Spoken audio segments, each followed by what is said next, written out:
Iodo at your service. In today's video, I'll be showing you how to make Bard the Bowman's black arrow from the Hobbit book. So I said specifically from the Hobbit book because in the movie, the black arrow feature is quite different. So unfortunately I'm not clever enough to be able to make the movie version for you, but I can certainly give the book version a go.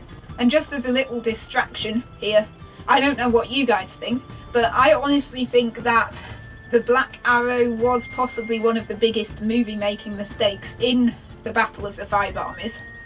And the reason for that is simply because in the book, the arrow is just an ordinary arrow. It's like his lucky arrow, like someone might have a lucky coin or something.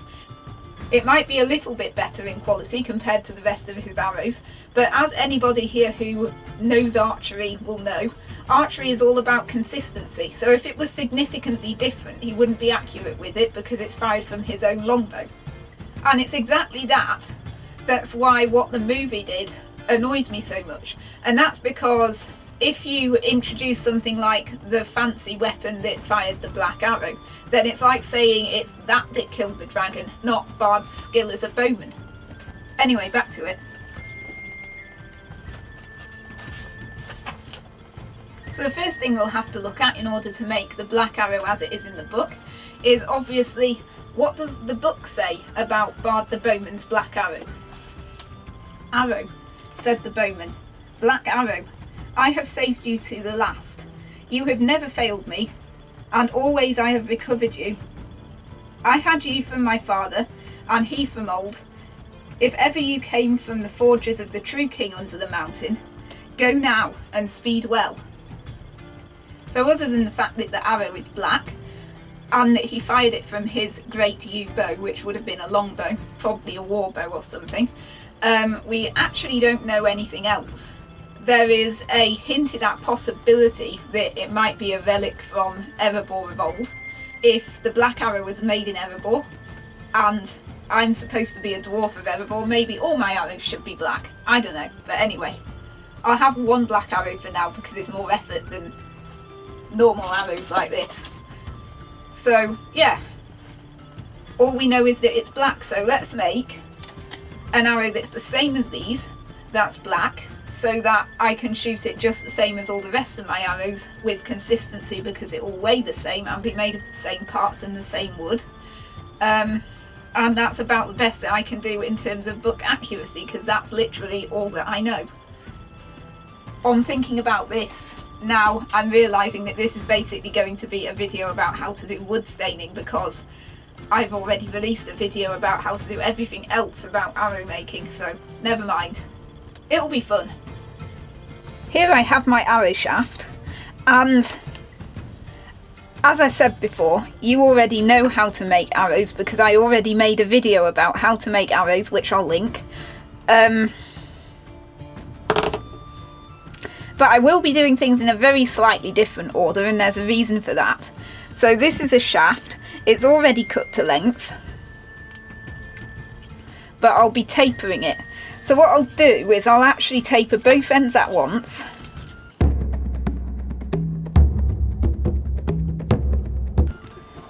And now you get to see the bit I forgot last time.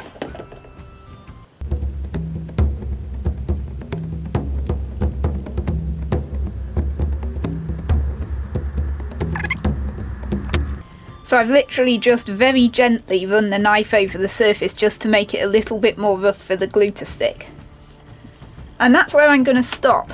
The reason I'm going to stop, I could attach the knock and the point to this before I paint it black with the wood stain, but I'm not going to do that because otherwise I don't think that the wood stain will stick to the little bit of wood where the glue has overlapped from the knock and the point.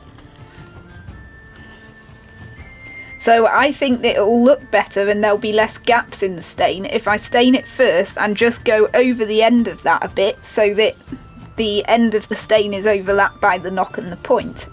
So I'm going to stain this now and then I'm going to attach the knock and the point and do the fletching just exactly the same as I did before. And that should, with any luck, work. But I'll have to wait overnight for it to dry. And here's the wood stain. This looks like it's going to be insanely messy, so I might need to take some precautions. Precautions taken.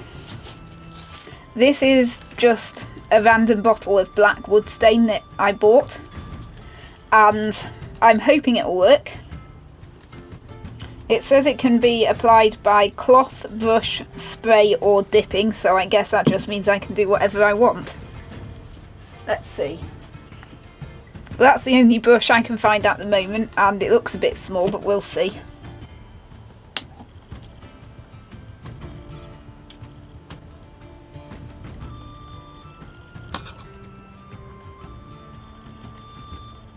Yep, that definitely looks like it works.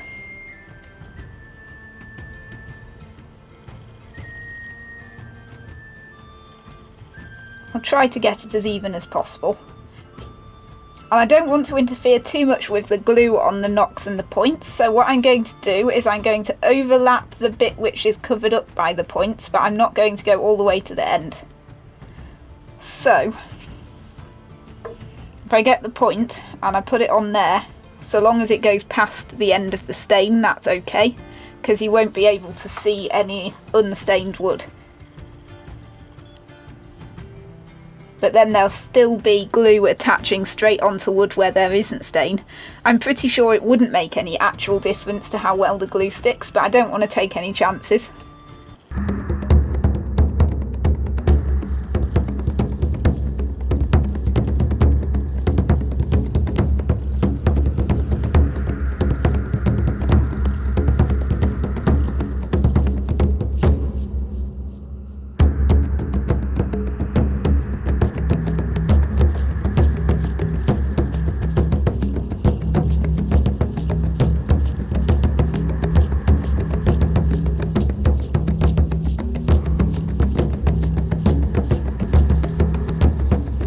And I think that's about it for the staining. I'll just have to wait for it to dry. All I'm just going to do as a final touch is I'm going to go up and down the entire length with the brush just to make sure that there isn't any big blobs that might end up causing lumps on the outside of the shaft. I have no idea if this would dry into lumps or if it's like ink, so the lumps will just soak in, but it'll help the colour be even anyway. I don't know, I think I've only ever stained wood once before. Usually I use varnish and paint and stuff, but I opted not to do that because if I use varnish or paint or something, then it might make the arrow heavier, so it will behave differently to all the others. So I'm hoping that because this is just a stain that won't happen, but we'll see. And now I'll leave it to dry and I'll be back with you tomorrow when it has. I have no idea how long it will take to dry, or how I'll leave it to dry without it getting on stuff. I think I'll just have to lean it diagonally against a wall or something. I don't know. I'm back. It's the next day and it's nice and dry. Also, yeah, it's the next day. It doesn't come off hands, so you should probably wear gloves. I hope it's not too late to tell you that. Now what I'm now going to do is I'm going to rub over the surface of it with some tissue, because the loose wood stain will come off, and if I don't do this then it will end up coming off on my hand and the bow and everything else. So if I just keep rubbing it until there isn't any residue left, then it should be okay.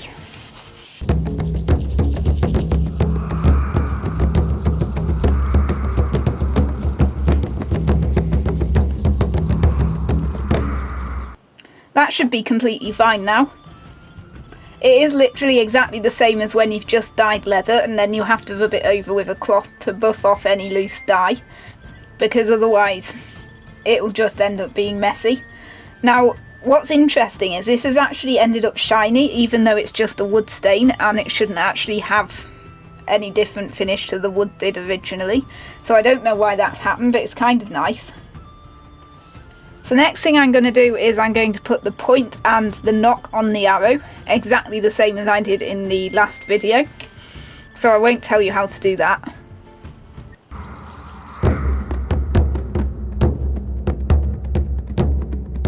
Okay, so I'm now doing the point. and I thought it was probably worth mentioning just this one little thing. You know how when I was doing the original arrow making video, I had two different types of glue and one of them had a colour, the other one was green.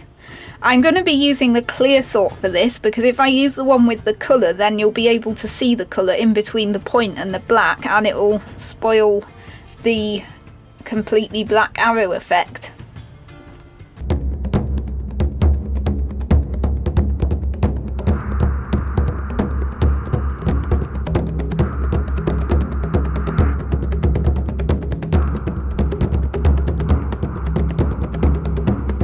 So that's that. Point on, knock on, all black so far. Next job, arrow wrapping. This step isn't strictly necessary, but because I don't know how well the fletching adhesive will stick to the strange shiny stained wood, I'm going to do it anyway because I know that the fletching adhesive will stick to the arrow wraps. And I know the arrow wrap has got black stripes on, but it's actually completely clear. So I'm hoping that I won't be able to see the stripes and it'll just look like a shinier section. And it won't really be that noticeable. That's the intention anyway. We'll see.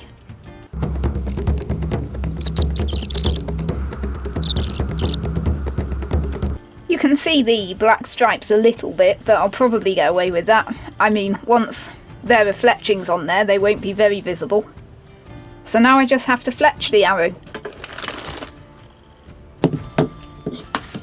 Again, this bit is exactly the same as I did in the last video. The only difference is that I have black fletchings. Now they are the same handed as the fletchings I used in the last video, and they are exactly the same cut and the same style and the same size. Now I'm actually not going to be using all black. One of them is half grey, and that's because I need to be able to see which one is on the outside. So if they were all the same colour it would make shooting quite difficult. Hopefully it won't detract too much from the look.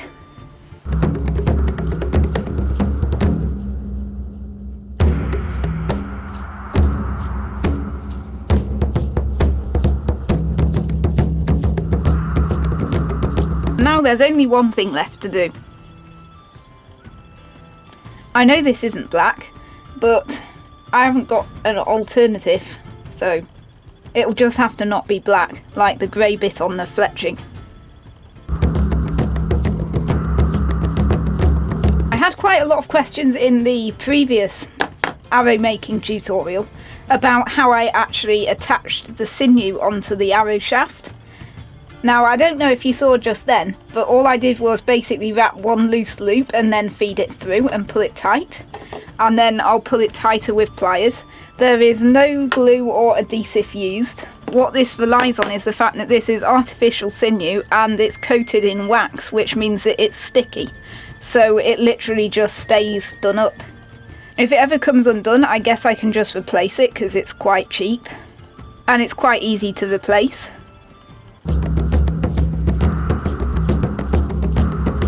And another thing I was actually wondering about is if an arrow had been handed down the generations, like the actual black arrow was meant to be, it would have had to have been refletched thousands of times.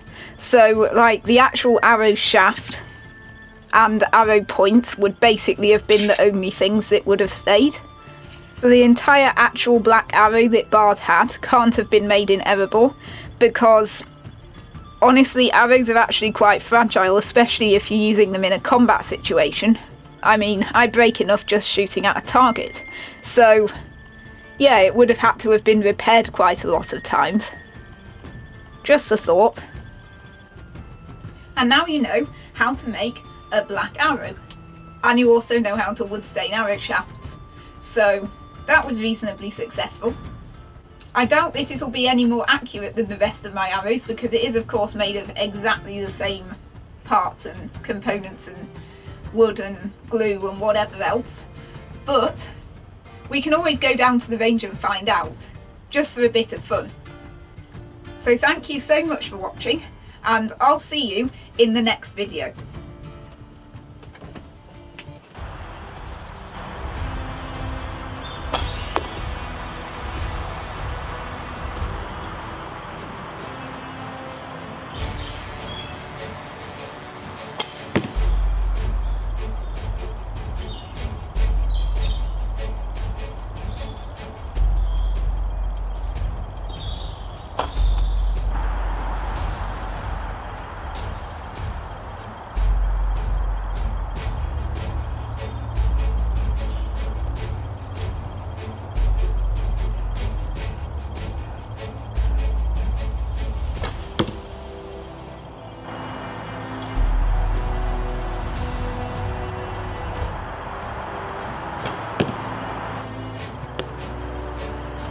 Maybe the black arrow actually is more accurate.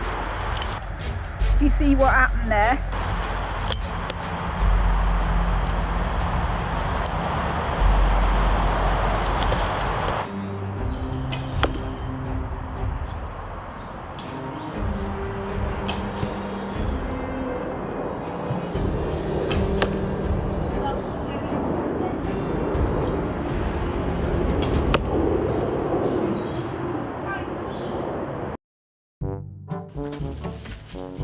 What's that? There are scissors under my... Never mind.